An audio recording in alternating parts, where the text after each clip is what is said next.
এই সমস্ত সংস্থাগুলি আমাদের বিরুদ্ধে মতামত দেয়, অথচ এই সিপিডি তারা ৮০ জন কর্মকর্তার জন্য এক বছরে, গত সরকারের আমলে এক বছরে ৯০ লক্ষ টাকা তাদের বেতন বাড়াইছে। গত এক বছরে ২৩-২৪ অর্থ বছরে ৮০ জন কর্মচারীর জন্য বা কর্মকর্তার জন্য ৯০ লক্ষ টাকা বেতন বৃদ্ধি করছে। আমরা সরকারের কাছে দাবি জানাই, সিপিডির এই যে ২৩-২৪ অর্থ বছরে ৮০ জন কর্মকর্তার জন্য বা কর্মচারীর জন্য যে এই যে ৯০ লক্ষ টাকা তারা নিয়েছে, এটার তদন্ত সাপেক্ষে এটার ব্যবস্থা নেওয়া হোক। এবং আমরা তাদেরকে জোর দাবি জানাই, এবং এই যে কি বলে তাদেরকে যে বেতন দেয়া হয়, তাদেরকে যাতে এই পে স্কেলের গ্রেডে, মানে ২০টা গ্রেডের আওতায় নিয়ে আসা হয়, অতিরিক্ত বেতন যেন তারা না পায়। ঠান্ডা পানি দিয়ে ঔষধ খেতে নেই, আচ্ছা জানতাম না, অনেক ধন্যবাদ আপু। যাই হোক, আমরা আজকে নীরব, আমরা অলস, আমরা আমাদের দাবির কথাগুলি সবাই বলি না। আমরা যারা বকবক করি, প্রচার করি, আমাদের দাবির কথা সবাই তুলে ধরে না, প্রচার করে না। আমরা যে নিজের চাকরির মায়া না করে রিস্ক নিয়ে আমরা এত কিছু বলি, আজকে যদি আমাদের কোনো একটা বিপদ হয় আপনারা কেউ পাশে থাকবেন না। আজকে যদি আমাদের একটা ক্ষতি হয় আপনারা কেউ পাশে থাকবে না। তখন আপনারা বলবেন কি, হালায় বেশি বকবক করতে এখন ঠিক হয়েছে। তখন বলবেন হালায় ভিউ ব্যবসায়ী ছিল এখন মর।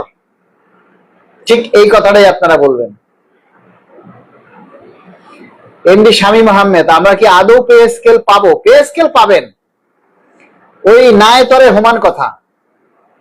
আপনি যতটুকু আপনার বেতন বাড়বে, আবার ঠিক ততটুকুই দ্রব্যমূল্যের দাম বাড়বে, বরঞ্চ দ্রব্যমূল্যের দাম আপনার বেতনের চাইতে বেশি হতে পারে। পে স্কেল পাবেন, এটা 100% কনফার্ম, পে স্কেল পাবেন।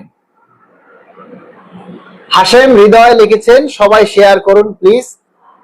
বাংলাদেশ রেলওয়ে জামালপুর থেকে 50% যদি বাস্তবায়ন হয় তাহলে 15% কি কর্তন হবে? অবশ্যই কর্তন হবে। 15% তো আপনার থাকবে না, পে স্কেল হওয়ার সাথে সাথে আপনার এই 15% আর থাকবে না, এই 15% আপনার আর থাকবে না। রাশেদ হোসেন লিখেছেন, ঠিক বলেছেন মালিক ভাই, হারামখোরের বাচ্চারা তেল জমে গেছে।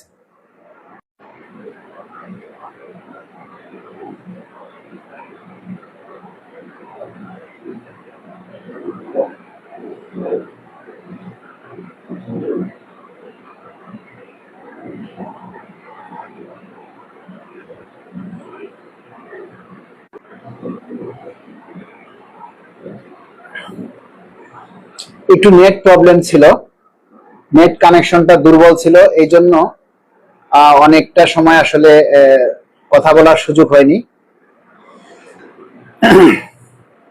আপনারা যদি কেউ লাইভে এসে কথা বলতে চান তাহলে লাইভে যুক্ত হতে পারেন।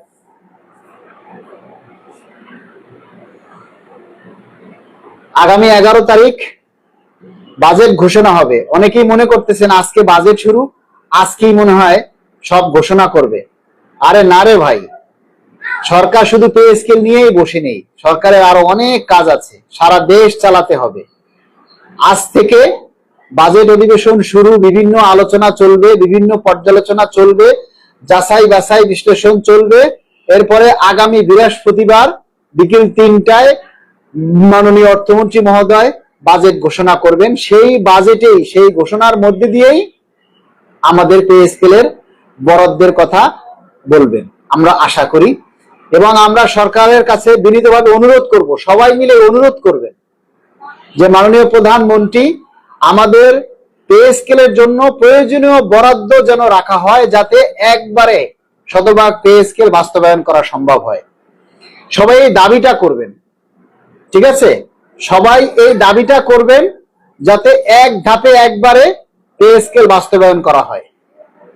সবাই মিলে এই দাবিটা করুন। আমরা চাই যাতে সরকার আমাদের বাজেটের পরিমাণটা বাড়ায়। প্রতি বছর তো বাজেট হবে, প্রতি বছর পে স্কেল হবে না। প্রতি বছর কি পে স্কেল হবে বলেন? রাষ্ট্রের উন্নয়নের কাজ, বড় বড় মেগা প্রকল্প প্রতি বছর হবে, কিন্তু পে স্কেল প্রতি বছর হবে না। পে স্কেলের বাজেট একবারই রাখবেন। সুতরাং আমরা চাই এই পে স্কেলটা যাতে একবারে বাস্তবায়ন হয়, এই পে স্কেলটা যাতে একবারে বাস্তবায়ন হয় এবং একবারে যাতে আমরা সবাই এই সুবিধাটা ভোগ করতে পারি।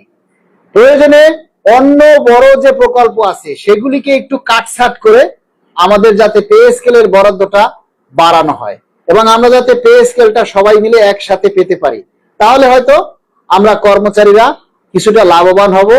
নতুবা এই আপনারা যে প্রতি বছর ধাপে ধাপে পে স্কেল দিবেন, এই ধাপে ধাপে পে স্কেলকে লক্ষ্য করে এই ধাপে ধাপে পে স্কেল বাস্তবায়ন করার জন্য এই যে প্রতি বছর উদ্যোগ নেওয়া হবে, এই 3 বছর, এই 3 বছরের মধ্যেই দ্রব্যমূল্য বৃদ্ধি পাবে। এরা প্রতিবারেই পে স্কেলকে লক্ষ্য করে তারা দাম বাড়াবে।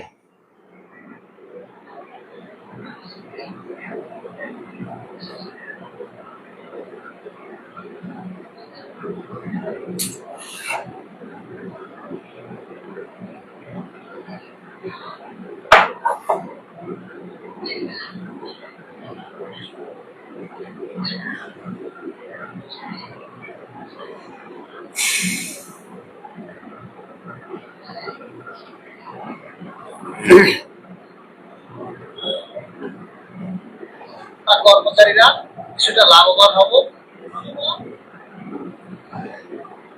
দীর্ঘমেয়াদী পরিকল্পনা নিয়ে যদি পে স্কেল বাস্তবায়ন করা হয়, দাম বাড়বে বেশি। কারণ আমরা যখন প্রতি বছর এই পে স্কেলের জন্য বাজেট রাখবো, প্রতি বছর যখন এই পে স্কেলের জন্য বাজেট রাখা হবে, তখন প্রতি বছরই এই দ্রব্যমূল্য দাম বাড়বে। তাই একবারে যদি এই পে স্কেলটা বাস্তবায়ন হয়, তাহলে দ্রব্যমূল্য যা বাড়ার ওই একবারই বাড়বে, প্রতি বছর আসলে আর বাড়বে না। ঠিক আছে, এজন্য আমরা চাই যাতে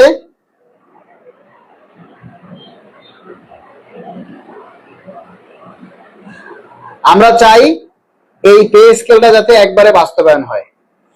শামীম আহমেদ শতভাগ পে স্কেল চাই, অন্যথায় জীবন চালানো সম্ভব নয়।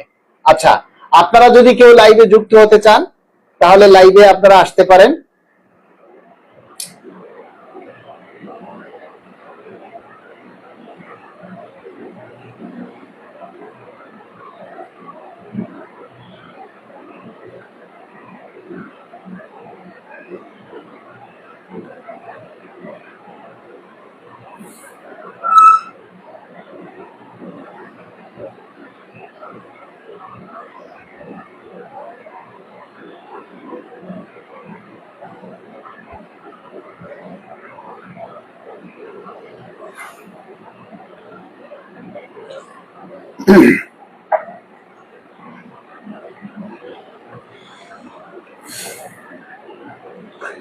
শতভাগ পে স্কেল যদি একবারে বাস্তবায়ন না হয় তাহলে কোনো লাভ হবে না ভাই। ইনক্রিমেন্ট যোগ কিভাবে হবে?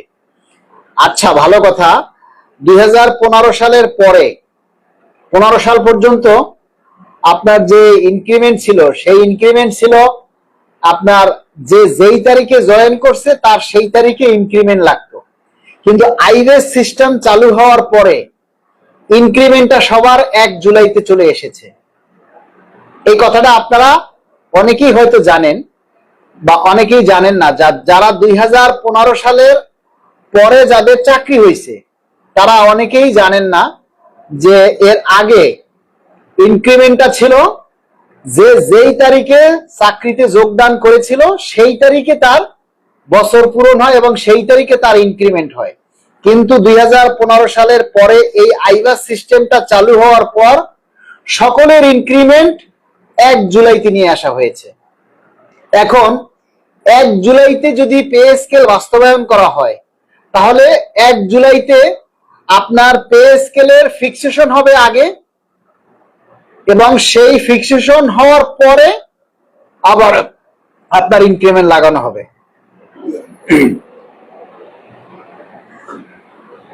ঠিক আছে, বুঝাইতে পারছি যে 1 জুলাইতে যদি পে স্কেল কার্যকর হয় তাহলে আগে পে স্কেলের ফিক্সেশন হবে, তারপরে ইনক্রিমেন্ট লাগানো হবে এবং ইনক্রিমেন্ট লাগার পরে আপনার 1 বছরের যতদিন দিতে দেরি হবে ততদিনের বকেয়া আপনি পাবেন, কোনো সমস্যা নাই।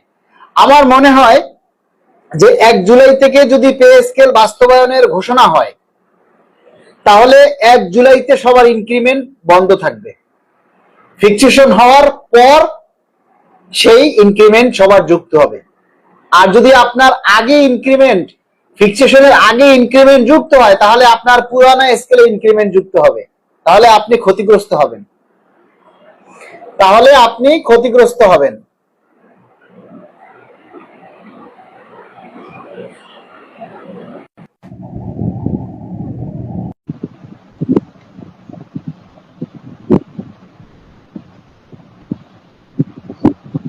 আজ টিআইবি ভালো নিউজ করেছে, যারা পূর্বে নেগেটিভ নিউজ করত। আচ্ছা, হ্যালো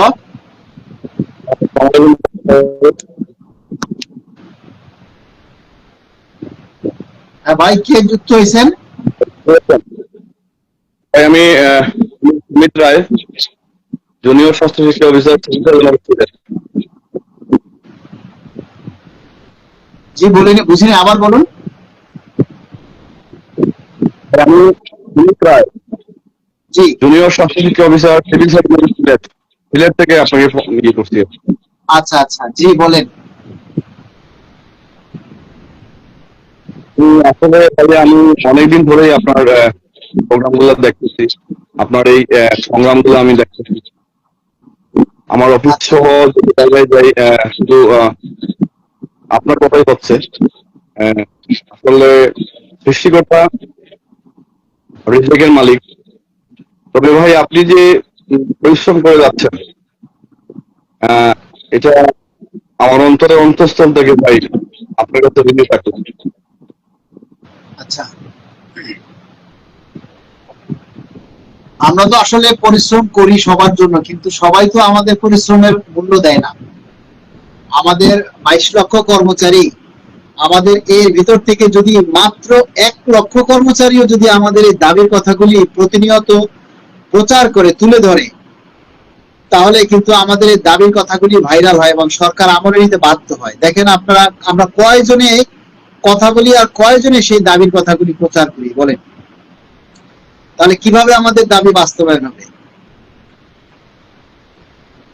সরকার যতটুকু দিচ্ছে তাও আমাদের এই পীড়াপিড়ির কারণে। আজকে দেখেন কোন সংগঠন মাঠে নেই, কত সংগঠন আছে, নামে বেনামে সংগঠনের অভাব নেই, জাতীয় সংগঠন, ইন্টারন্যাশনাল সংগঠন, কিন্তু এই সরকার আসার পর তারা কেউ একটা সমাবেশ করেছে? সবাই বলে অতীতে অনেক কিছু করছি। আরে অতীত দিয়ে কি বর্তমান চলে? অতীতে আপনি কি করছেন? আওয়ামী লীগ সরকারের সময় আপনি আন্দোলন করছেন, এখন সেই আন্দোলনের রেজাল্ট কি এই বিএনপি সরকার দিবে? বলেন। মালেক ভাই, আপনি যে নিঃস্বার্থ ভাবে যে পরিশ্রমটুকু করে যাচ্ছেন 22 লক্ষ পরিবারের হাসি ফোটানোর জন্য, আপনার যে প্রচেষ্টা সেটা অব্যাহত থাকবে আগামীতে, আমি আশা করি। আর আমি আপনার মাধ্যমে আমাদের গ্রুপে মানে লাইভে যারা জয়েন আছেন এখন, আমি সবাইকে বিনীতভাবে অনুরোধ করবো যে আপনারা মালেক ভাইয়ের কথা শুনেন, শুনতেছেন অবশ্যই আপনারা। উনি যেটা চাচ্ছেন, সবাই যাতে সবার জায়গা থেকে দাবিটুকু তুলি, আমরা আওয়াজ তুলি। আসলে আমরা যে জায়গায় এই পর্যন্ত আসছি, আমার মনে হয় যে সম্পূর্ণ ক্রেডিট আমি আমার ব্যক্তিগতভাবে আমি মালেক ভাই কাছে দিচ্ছি। কারণ মালেক ভাই যে পরিমাণ সকালে ঘুম থেকে